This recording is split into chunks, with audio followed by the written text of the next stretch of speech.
அஸ்ஸலாமு அலைக்கும் வரஹ்மத்துல்லாஹி வரகாத்துஹு. இன்னும் ஒரு காணொளி மூலமாக நான் உங்களை சந்திப்பதில் மகிழ்ச்சி அடைகிறேன். இன்று நாம் பேச எடுத்துக்கொண்ட தலைப்பு என்னவென்றால் முனாஃபிகீன்களுடைய அதாவது நயவஞ்சர்களுடைய அடையாளங்களை பார்ப்போம்.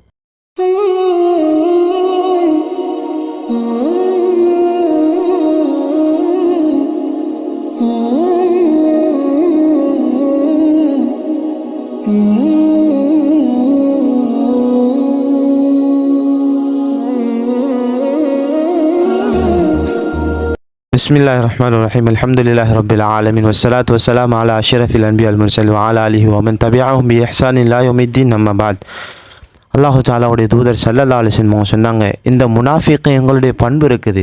உலகத்தில் இருக்கக்கூடிய மனிதர்கள் அநேகமானவர்கள் நம்பிக்கைக்கு மாற்றம் செய்யக்கூடியவர்களாகத்தான் இருந்து கொண்டிருக்கிறோம். நபி அவர்கள் சொன்னார்கள், இதா ஹத்தஸ கதிப. முனாஃபிகீன்களுடைய அடையாளம் 3 இருக்கிறது. ஒருவரை நம்பியிருப்போம், அவர் நம்பிக்கைக்கு மாற்றம் செய்வார், பொய் தான் சொல்லுவார். இன்னொரு ஹதீஸில் ஸல்லல்லாஹு அலைஹி வஸல்லம் சொன்னாங்க, ஒரு மனிதர் பொய் சொல்கிறார், அவருடைய பொய்யின் துருவடையினால் ஒரு மலக்கு மைல் தூரம் ஓடுகிறார். அன்பானவர்களே, பொய் என்றது உலகத்தில் சர்வ சாதாரணமாக ஆயிற்று. நபி அவர்கள் சொன்னார்கள், அது மட்டுமல்லாமல் இவன் நம்பிக்கைக்கு மாற்றம் செய்யக்கூடியவனாகவும் இருப்பான். அல்லாஹுடைய குர்ஆன் எப்படி சொல்லுவது தெரியுமா? வைதா காமு இல ஸலாத்தி காமு குசாலா யுராஊனன் நாஸ வலா யذ்குரூனல்லாஹ இல்லா கலீலா. அல்லாஹ் சொல்கிறான், தொழுகைக்காக நின்றார்கள் என்றால், தொழுகைக்காக எழும்பி நிற்பார்கள். குசாலா, அவர்கள் சோம்பரிகளாக நிற்பார்கள்.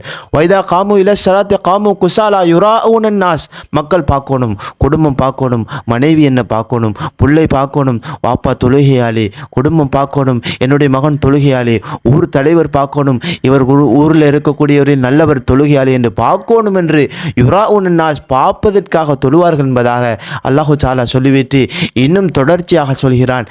அது மட்டும் இல்லாமல் அல்லாஹு தஆலாவை குறைவாகவே அவர்கள் ஞாபகம் செய்யக்கூடியவராக இருப்பார்கள். அது மட்டும் இல்லாமல் இன்னல் முனாஃபிகீன ஃபித் தர்கில் அஸ்ஃபலி மினன் நார், அல்லாஹ் சொல்கிறான், நரகத்தில் அடித்தளத்தில் இருப்பார்கள் அந்த முனாஃபிகீன்கள். அந்த முனாஃபிகீன்களுடைய பண்பை விட்டும் அல்லாஹு தஆலா என்னையும் உங்களையும் பாதுகாத்து சொர்க்கத்தை அடையக்கூடிய சந்தர்ப்பத்தை, கலிமாவை மொழிந்து அல்லாஹுடைய பொருத்தத்தை அடையக்கூடிய சந்தர்ப்பத்தை அல்லாஹ் எனக்கும் உங்களுக்கும் தந்து, யார் யார்களுக்கெல்லாம் குழந்தை பாக்கியம் இல்லையோ அவர்களுக்கும் அல்லாஹ் குழந்தை பாக்கியத்தை கொடுத்து நசீபாக்கி அவர்களுக்கும் சொர்க்கத்தை கண்ட நிலைமையில் உயிர்களை கைப்பற்றுவானாக.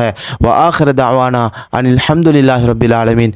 அஸ்ஸலாமு அலைக்கும் வரஹ்மத்துல்லாஹி வபரகாத்துஹு.